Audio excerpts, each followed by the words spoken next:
Something important is happening in Zimbabwe, but unfortunately there are concerted efforts to drown it out on purpose by people who profit from the language of crisis.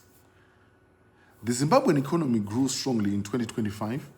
The IMF puts that growth at 8.3%, driven by agriculture, mining, and favorable gold prices, under a government that actually sat down and did the unglamorous work of fiscal discipline to end that number. They are now projecting around 5% growth for 2026.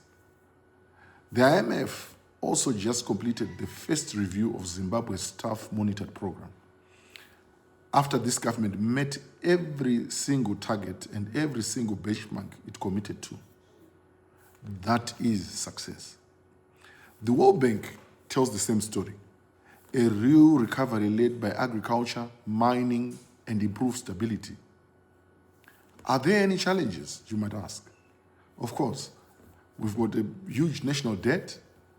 We've got challenges with poverty, challenges with access to finance. No one serious would pretend otherwise. But that is what a country under the Second Republic's actual management looks like. Real, documented, internationally verified progress. Not the fantasy of collapse that certain opposition figures need you to believe in order to stay relevant. And it's against that exact backdrop. Real growth, real reform, real credibility, real boot with the very institutions that once wrote Zimbabwe off, that a handful of opposition-aligned agitators are now telling you to abandon your job, shut your business, and walk into the street on July the 31st. Let's be clear about what they are actually asking of you. Every citizen has the right to hold political opinions. That's not in dispute, and our government has never disputed it. The Constitution protects peaceful assembly, but peaceful assembly is not a license to intimidate workers, barricade roads, destroy property, attack motorists, or force businesses shut. And everyone organizing this knows that difference perfectly well. Their hope is that you do not understand what it means. You see, you might strongly disagree with the Constitutional Amendment number 3. That's well and fine. You might question its wisdom, question its consequences, question the process. But you need to realize that those arguments belong in Parliament, in the courts, in our churches, in our universities, in our newsrooms.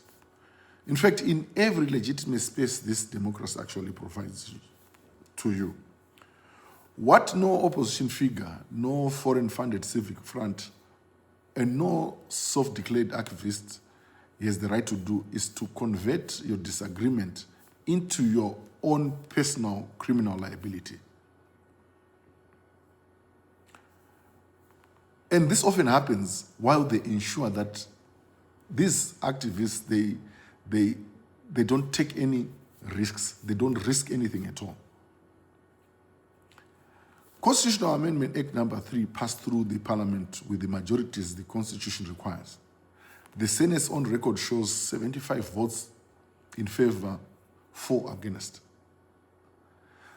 That is a functioning legislature doing exactly what a functioning legislature is supposed to do.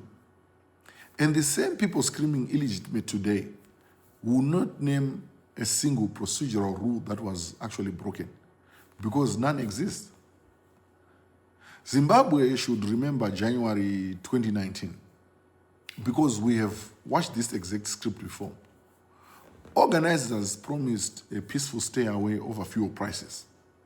Within days, it had degenerated into rioting, looting, banned tyres in Harare, Bulawayo, and Mtare. And when the consequences finally landed, they did not land on the people who called for it behind the microphone and made announcements on social media. More than 600 ordinary Zimbabweans were arrested, real charges, real courtrooms, real criminal records that followed them into every job interview. That is the part these people never advertise. And it is worth saying plainly. When a window gets broken, the organizer does not pay for it. When a young person gets arrested, the man who issued the statement is never in the cell beside him. When a breadwinner loses their job or walks away with a conviction, the opposition figure who called them into the street does not serve a single day of that sentence. He gives another interview, instead reveling in the renewed political relevance. So, before you follow anybody into confrontation, ask the only question that actually matters. Will the people calling you onto that street be standing at the front of it? Will their own children be standing beside you, taking the same risks they are demanding from you? You already know the answer. You have watched this movie before, and it ends the same way, with them very safe and with you carrying what's left. Don't hand over your judgment to a voice note or a poster or a political personality who has never once paid the price they're asking you to pay. Go to work. Open your business. That's your choice. Besides, it's the wise thing to do.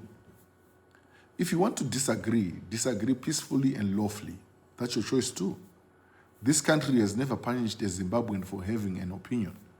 But do not let anyone dressed up in the language of civic duty bully or even persuade you into criminality. Zimbabwe needs citizens wise enough to recognize the exact moment they are being used as raw material in somebody else's political strategy. A strategy that has failed at the ballot box again and again, and now needs the street because it cannot win anywhere else. Your future will not be carried by a person shouting instructions from a safe distance. It will be carried by you. You need to protect it. This has been the Goto Brief. Thank you.